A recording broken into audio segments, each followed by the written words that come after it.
이제 오늘 우리에게 주신 하나님 말씀 함께 나눕니다. 오늘은 에스겔 11장 1절부터 25절까지 말씀 함께 보겠습니다. 제 11장.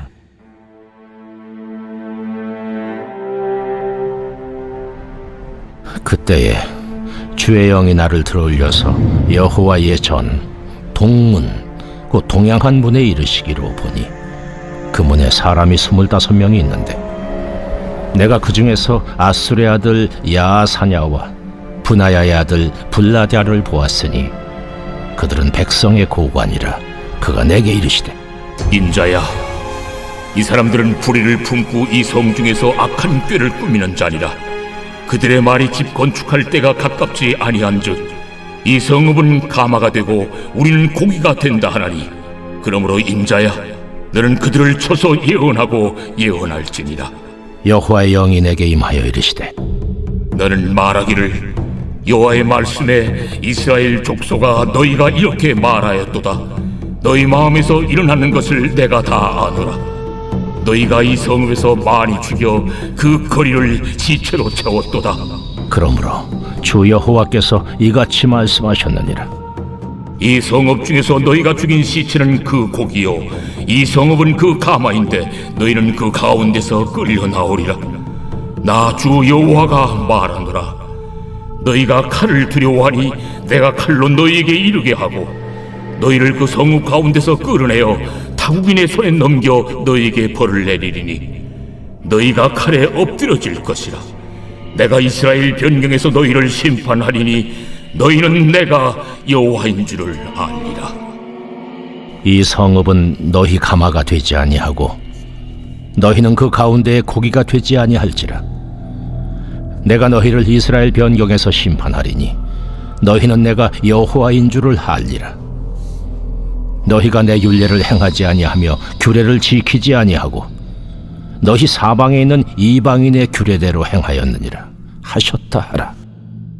이에 내가 예언할 때에 분하야의 아들 블라랴가 죽기로 내가 엎드려 큰 소리로 부르짖어 이르되, 오호라 주 여호와여, 이스라엘의 남은 자를 다 멸절하고자 하시나이까 하니라.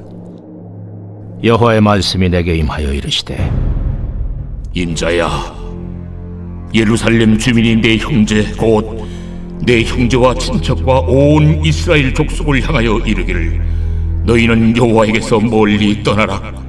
이 땅은 우리에게 주어 기업이 되게 하신 것이라 하였나니, 그런즉 너는 말하기를, 주 여호와의 말씀에 내가 비록 그들을 멀리 이방인 가운데로 쫓아내어 여러 나라에 흩었으나 그들이 도달한 나라들에서 내가 잠깐 그들에게 성소가 되리라 하셨다 하고, 너는 또 말하기를, 주 여호와의 말씀에 내가 너희를 만민 가운데서 모으며 너희를 흩은 여러 나라 가운데서 모아내고 이스라엘 땅을 너희에게 주리라 하셨다 하라. 그들이 그리로 가서 그 가운데 모든 미운 물건과 모든 가증한 것을 제거하여 버릴지라. 내가 그들에게 한 마음을 주고 그 속에 새 영을 주며 그 몸에서 돌 같은 마음을 제거하고 살처럼 부드러운 마음을 주어 내 율례를 따르며 내 규례를 지켜 행하게 하리니 그들은 내 백성이 되고 나는 그들의 하나님이 되리라. 그러나 미운 것과 가증한 것을 마음으로 따르는 자는 내가 그 행위대로 그 머리에 갚으리라. 나 주 여호와의 말이니라. 그때의 그룹들이 날개를 드는데 바퀴도 그 곁에 있고 이스라엘 하나님의 영광도 그 위에 덮였더니 여호와의 영광이 성읍 가운데에서부터 올라가 성읍 동쪽 산에 머무르고 주의 영이 나를 들어 하나님의 영의 환상 중에 데리고 갈대아에 있는 사로잡힌 자 중에 이르시더니, 내가 본 환상이 나를 떠나 올라간지라. 내가 사로잡힌 자에게 여호와께서 내게 보이신 모든 일을 말하니라. 우리는 어제 하나님의 영광이 예루살렘 성전을 떠나가시는 장면을 보았습니다. 어디까지 갔느냐 하면 성전 동문회까지 가게 됩니다. 10장 18절 19절 말씀을 다시 한번 보겠습니다. 10장 18절 19절 다 같이 시작.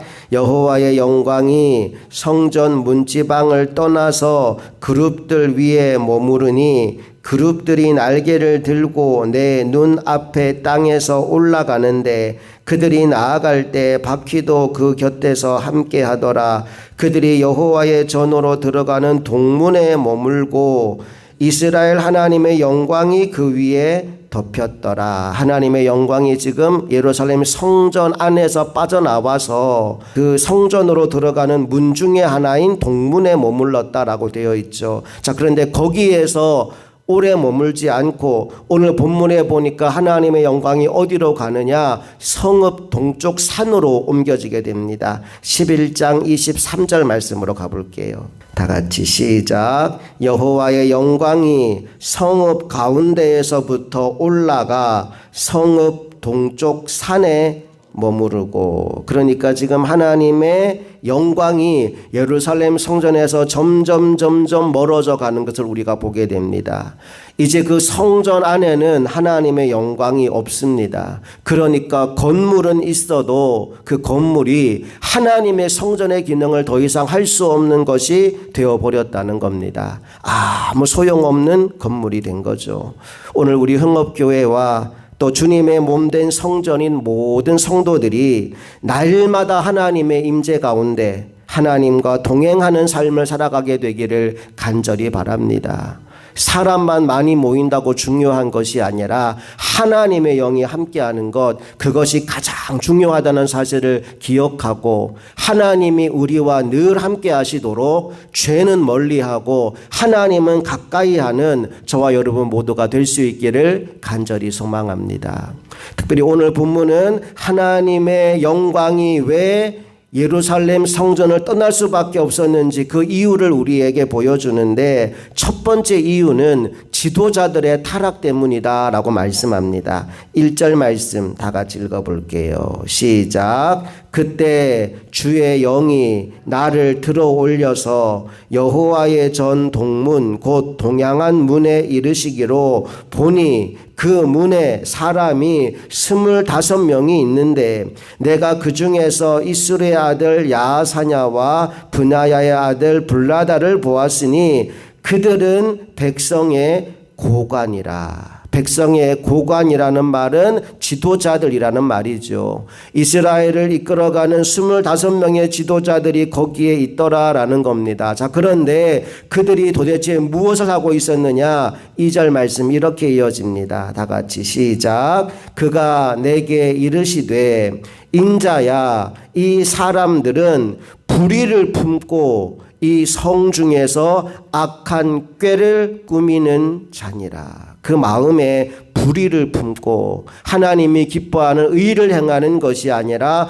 불의를 품고 악한 꾀를 꾸미고 있었다라고 말합니다. 하나님이 그들을 지도자로 세워놓았는데 이스라엘 백성들을 의의 길로 인도하는 것이 아니라 불의를 품고 악한 일을 하고 있었다라는 얘기죠. 그러면서도 그들은 무슨 생각을 하느냐? 우리가 지금 안전한 곳에 있으니 우리는 어떤 일을 만나더라도 걱정이 없다라는 이야기를 하는데 비유적인 표현을 씁니다. 3절에 그 비유가 나오는데 다 같이 읽어봅니다. 시작. 그들의 말이 집 건축할 때가 가깝지 아니한즉 이 성읍은 가마가 되고 우리는 고기가 된다 하나니, 우리는 가마 속에 들어와 있는 고기다라고 얘기합니다. 이 말의 의미가 뭐냐 하면 성전 안에 있기 때문에 우리는 안전하다라는 얘기예요. 가마 속에 들어와 있는 고기가 안전한 것처럼 우리는 예루살렘 성 안에서 안전하게 보호받고 있다라고 얘기하는 겁니다. 그러면서 말로 다 할 수 없는 죄를 짓고 살아가는 거죠. 6절로 가볼게요. 시작. 너희가 이 성읍에서 많이 죽여 그 거리를 시체로 채웠도다. 진짜 사람을 죽인 건지 백성들의 영을 죽인 건지 알 수는 없지만 지도자들이 제대로 다스리지 않음으로 말미암아 수많은 이들이 죽음에 이르게 되었다라고 말씀하는 겁니다. 상황이 이 지경이 되니까 하나님이 그들을 가만히 두실 수가 없겠지요. 심판의 칼날을 그들을 향하여 들게 되는데 10절과 11절 말씀을 또 읽어봅니다. 시작. 너희가 칼에 엎드러질 것이라. 내가 이스라엘 변경에서 너희를 심판하리니 너희는 내가 여호와인 줄을 알리라. 이 성읍은 너희 가마가 되지 아니하고 너희는 그 가운데 고기가 되지 아니할지라. 내가 너희를 이스라엘 변경에서 심판하리니. 너희 말이 이 성읍이 우리 가마가 되고 우리는 그 안에 고기이니 안전하다 말하지만 내가 그렇게 되지 않게 만들 것이다. 너희에게 심판이 임하게 될 것이다 라고 말씀합니다. 그런데 하나님이요, 말로만 경고하지 않고 그들이 보는 눈앞에서 실제로 이 지도자 중 한 사람의 생명을 거두어 가십니다. 13절 말씀 다 같이 시작. 이에 내가 예언할 때 브나야의 아들 블라자가 죽기로 내가 엎드려 큰 소리로 부르짖어 이르되 오호라 주 여호와여 이스라엘의 남은 자를 다 멸절하고자 하시나이까 하니라. 눈앞에서 지도자 중 한 사람이 죽어나가니까 에스겔도 당황한 겁니다. 그래서 하나님께 하나님 이러다가 다 죽겠습니다. 하나님 어쩌면 좋겠습니까? 라고 부르짖었더니 하나님이 이런 말씀을 주셔요. 16절 시작. 그런즉 너는 말하기를 주 여호와의 말씀에 내가 비록 그들을 멀리 이방인 가운데로 쫓아내어 여러 나라에 흩었으나 그들이 도달한 나라들에서 내가 잠깐 그들에게 성소가 되리라 하셨다 하고. 하나님 이렇게 말씀하셔요. 지금 예루살렘 성전에는 하나님의 영광이 떠났어요. 하나님이 거기 계시지 않아요. 근데 지금 백성들이 포로로 끌려가고 흩어집니다. 그런데 흩어진 그곳에서 내가 잠시 그들의 성소가 될 것이다 라고 말씀합니다. 무슨 이야기입니까? 비록 예루살렘 성전이 무너졌다 하여도 하나님은 사라지시는 분이 아니라는 거예요. 오히려 하나님은 저 포로지에서 남은 자들과 함께 하시겠다라고 약속하는 겁니다. 그러면서 그들에게 새 영과 새 마음을 부어주어서 하나님의 백성이 되게 하겠다는 약속의 말씀을 주십니다. 19절 20절 말씀 다 같이 시작. 내가 그들에게 한 마음을 주고 그 속에 새 영을 주며 그 몸에서 돌 같은 마음을 제거하고 살처럼 부드러운 마음을 주어 내 율례를 따르며 내 규례를 지켜 행하게 하리니 그들은 내 백성이 되고 나는 그들의 하나님이 되리라. 이제 돌판에 새겨진 율법이 아니라 그 마음판에 하나님의 말씀이 새겨지게 하겠다는 거예요. 새 영과 새 마음을 주어서 따르게 하겠다는 겁니다. 하나님이 이 일을 어떻게 이루어 주었습니까? 성령을 부어주심으로 말미암아 우리가 그 영의 인도를 따라 살아갈 때 하나님의 율법이 다 이루어지게 만들어 주셨습니다. 우리 로마서 8장 말씀으로 한번 가보겠습니다. 로마서 8장 3절과 4절 말씀 다 같이 읽습니다. 시작. 율법이 육신으로 말미암아 연약하여 할 수 없는 그것을 하나님은 하시나니 곧 죄로 말미암아 자기 아들을 죄 있는 육신의 모양으로 보내어 육신의 죄를 정하사 육신을 따르지 않고 그 영을 따라 행하는 우리에게 율법의 요구가 이루어지게 하려 하심이니라.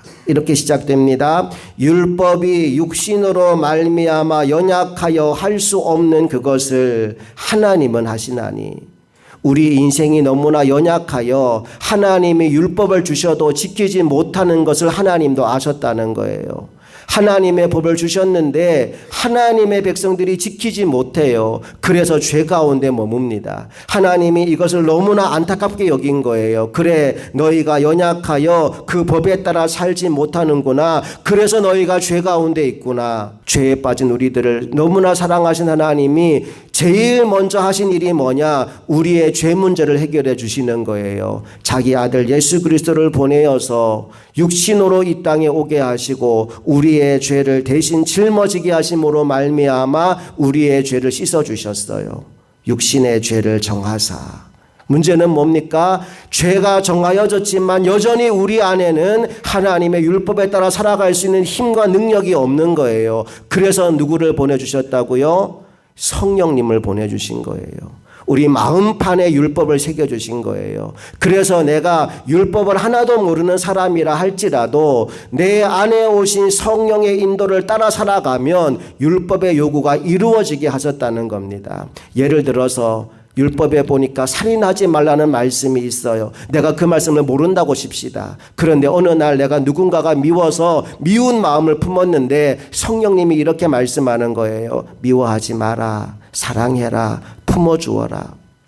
나는 그 성령님의 말씀 따라서 내 미운 사람을 용서하고 사랑하고 품어주었는데 그 결과로 무슨 일이 벌어진 겁니까? 살인하지 말라고 하신 그 말씀이 내 삶을 통해 이루어진 거예요.